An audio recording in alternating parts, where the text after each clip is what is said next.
Hello दोस्तों, स्वागत है आपका हमारे यूट्यूब चैनल टीचर्स नॉलेज पर। दोस्तों, आज हम लोग अपने इस वीडियो में जनरल साइंस के उन इम्पोर्टेंट क्वेश्चनों को पढ़ेंगे जो हमारे सारे कंपटीशन एग्जाम्स में पूछे जाते हैं। दोस्तों, ये जनरल साइंस का पार्ट 5 है। पार्ट 4 हम लोग पढ़ चुके हैं। पार्ट 4 तक हम लोगों ने उन इम्पोर्टेंट क्वेश्चनों को पढ़ा है जो हमारे कंपटीशन एग्जाम्स में पूछे जाते हैं। ये हमारा पार्ट 5 है। तो आइए देखते हैं आज के इम्पोर्टेंट क्वेश्चंस। पहला क्वेश्चन है, निम्नलिखित में से कौन सी सदिश राशि है? ऑप्शन है समय, चाल, विस्थापन और दूरी। तो दोस्तों, सदिश राशि क्या होती है? वह भौतिक राशि जिसमें परिमाण और दिशा दोनों ही होते हैं। सदिश राशि कौन सी होती है? वह भौतिक राशि जिसमें परिमाण और दिशा दोनों ही होते हैं। सदिश राशियां कौन कौन सी हैं? जैसे संवेग है, बल है, त्वरण है, विस्थापन है। ये हमारी कौन सी राशियां हैं? सदिश राशि। तो दोस्तों, इसमें हमारी 4 ऑप्शन दिए गए हैं। इसमें पूछा है कि इसमें से सदिश राशि कौन सी होगी? तो देखिए, विस्थापन ये हमारी सदिश राशि है। तो हमारा सही आंसर होगा ऑप्शन नंबर सी। अगला क्वेश्चन है, निम्नलिखित में से किस सिद्धांत पर रॉकेट काम करता है? ऑप्शन देखते हैं, अवोगाद्रो परिकल्पना, ऊर्जा संरक्षण, बर्नौली प्रमेय और संवेग संरक्षण। तो किस सिद्धांत पर रॉकेट काम करता है? वो है संवेग संरक्षण। ऑप्शन नंबर डी सही होगा। अगला क्वेश्चन है, गुरुत्वाकर्षण के सार्वभौमिक नियम का प्रतिपादन किसने किया? तो गुरुत्वाकर्षण के सार्वभौमिक नियम का प्रतिपादन किसने किया था? न्यूटन ने। तो हमारा सही आंसर होगा ऑप्शन नंबर ए। अगला क्वेश्चन देखते हैं, प्रत्येक क्रिया के लिए एक समान और विपरीत प्रतिक्रिया होती है।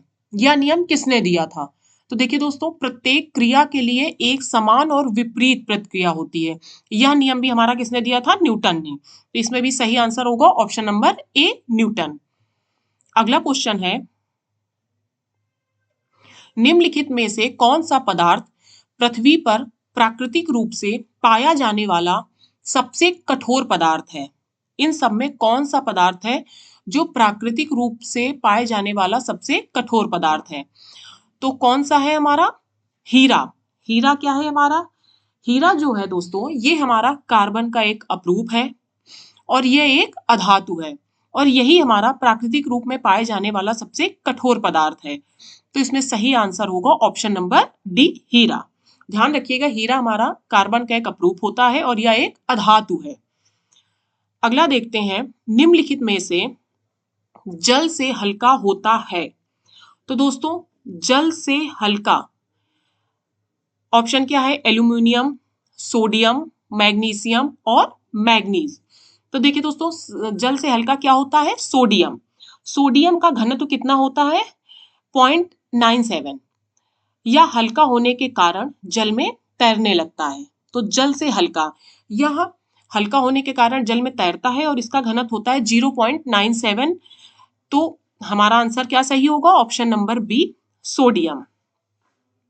दोस्तों, ये जनरल साइंस के इसके पहले भी हम लोगों ने 4 हम लोग पार्ट वाइज पढ़ रहे हैं। तो ये पार्ट 5 है। 4 पार्ट तक हम लोगों ने इंपॉर्टेंट क्वेश्चनों को पढ़ा है। इसके अलावा हमने हिंदी के भी जो इंपॉर्टेंट क्वेश्चन हमारे कॉम्पिटिशन एग्जाम्स में पूछे जाते हैं और जनरल स्टडीज के भी क्वेश्चंस, उन सबको भी अपने पिछले वीडियोस में पढ़ा है जो कि हमारी प्लेलिस्ट में है। इन सब की अलग अलग प्लेलिस्ट बनी हुई है। अगर आप लोगों ने वो नहीं देखे हैं तो आप हमारी चैनल की प्लेलिस्ट में जाकर देख सकते हैं। आइए दोस्तों, अब देखते हैं अपना अगला क्वेश्चन।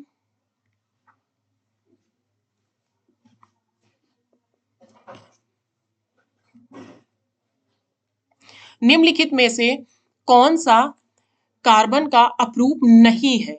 तो देखिए दोस्तों, कार्बन का अपरूप नहीं है तो क्या होगा? ऑप्शन क्या है? ऑप्शन नंबर ए हीरा, ऑप्शन नंबर बी है ग्रेफाइट, ऑप्शन नंबर डी है फुलेरेंस और ऑप्शन नंबर सी है ऑक्सो कार्बन्स।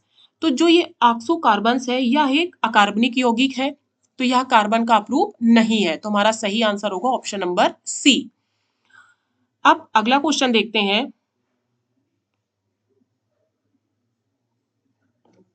रासायनिक रूप से सूखी बर्फ है, तो रासायनिक रूप से सूखी बर्फ कौन सी है? इसमें सही होगा ऑप्शन नंबर डी, ठोस कार्बन डाइऑक्साइड। रासायनिक रूप से सूखी बर्फ कौन सी है? ठोस कार्बन डाइऑक्साइड। देखिए दोस्तों, ये जो ठोस कार्बन डाइऑक्साइड है, ठोस कार्बन डाइऑक्साइड को शुष्क बर्फ या हिम भी कहते हैं। यह गर्म करने पर सीधे गैस में परिवर्तित हो जाती है। जब ठोस कार्बन डाइऑक्साइड को हम लोग गर्म करेंगे तो यह सीधे गैस में परिवर्तित हो जाएगी। इसी को शुष्क बर्फ या हिम कहा जाता है। तो हमारा सही आंसर है कि रासायनिक रूप से सूखी बर्फ है ठोस कार्बन डाइऑक्साइड।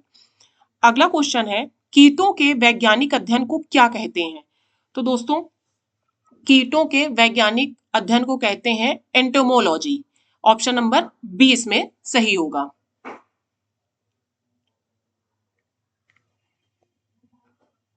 अगला क्वेश्चन है, डायलिसिस किससे संबंधित है? तो दोस्तों, डायलिसिस किससे संबंधित है? तो इसमें हमारा सही आंसर होगा ऑप्शन नंबर बी, वृक्क। डायलिसिस हमारी वृक्क से संबंधित है। अगला क्वेश्चन है, यूरिया किसके द्वारा रक्त में से पृथक किया जाता है? तो यूरिया किसके द्वारा रक्त से पृथक किया जाता है? ऑप्शन देखते हैं। ऑप्शन नंबर ए है आंत, ऑप्शन नंबर बी है अमाशय, ऑप्शन नंबर सी है प्लीहा और ऑप्शन नंबर डी है गुर्दा। तो गुर्दे के द्वारा, यूरिया गुर्दे के द्वारा रक्त से पृथक किया जाता है।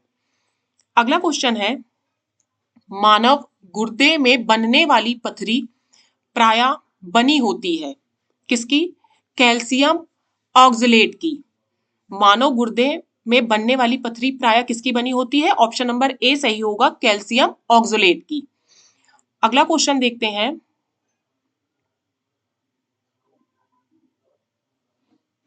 पित्त कहाँ जमा होता है?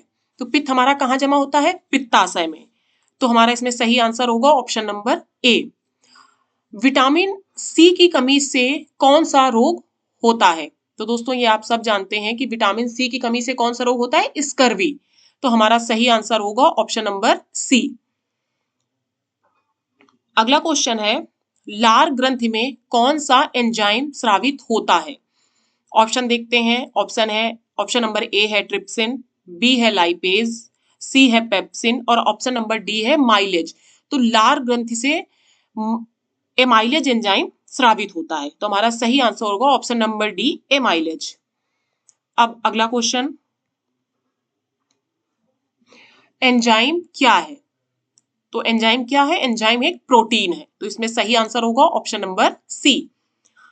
अगला क्वेश्चन है, निम्नलिखित में से किसी एक की उत्पत्ति यकृत का कार्य है? इसमें सही आंसर क्या होगा? यूरिया। ऑप्शन नंबर बी, कि निम्नलिखित में से किसी एक की उत्पत्ति यकृत का कार्य है। इसका सही आंसर है यूरिया। अगला क्वेश्चन है, महासागर में डूबी हुई वस्तुओं की स्थिति जानने के लिए निम्न में से किस यंत्र का प्रयोग किया जाता है? तो दोस्तों, महासागर में डूबी हुई वस्तुओं की स्थिति जानने के लिए किस यंत्र का प्रयोग करते हैं? सोनार का। इसका फुल फॉर्म क्या होता है? सोनार का फुल फॉर्म होता है साउंड नेविगेशन एंड रेजिंग। तो हमारा सही आंसर होगा ऑप्शन नंबर डी। आप लोग याद रखिएगा कि सोनार का फुल फॉर्म होता है साउंड नेविगेशन एंड रेजिंग। अगला क्वेश्चन देखते हैं,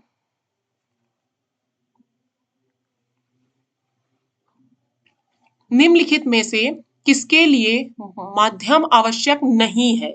ऑप्शन है विकिरण, संवहन, चालन या इनमें से कोई नहीं। तो दोस्तों, माध्यम की आवश्यकता किसमें नहीं होती? विकिरण में। विकिरण में हमारे माध्यम की आवश्यकता नहीं होती है। तो हमारा सही आंसर होगा ऑप्शन नंबर ए। अगला है, विश्व की विशालतम दूरबीन कौन सी है? तो ऑप्शन देखते हैं। ऑप्शन क्या है? तो विश्व की विशालतम दूरबीन है आइस क्यूब।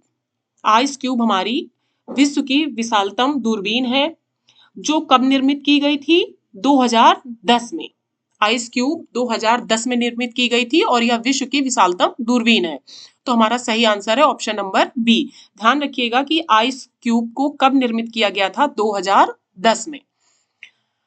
अब हमारा अगला और इस टॉपिक का लास्ट क्वेश्चन है, भारत का 20वां परमाणु बिजली घर है। तो भारत का 20वां परमाणु बिजली घर कहाँ है? कैगा।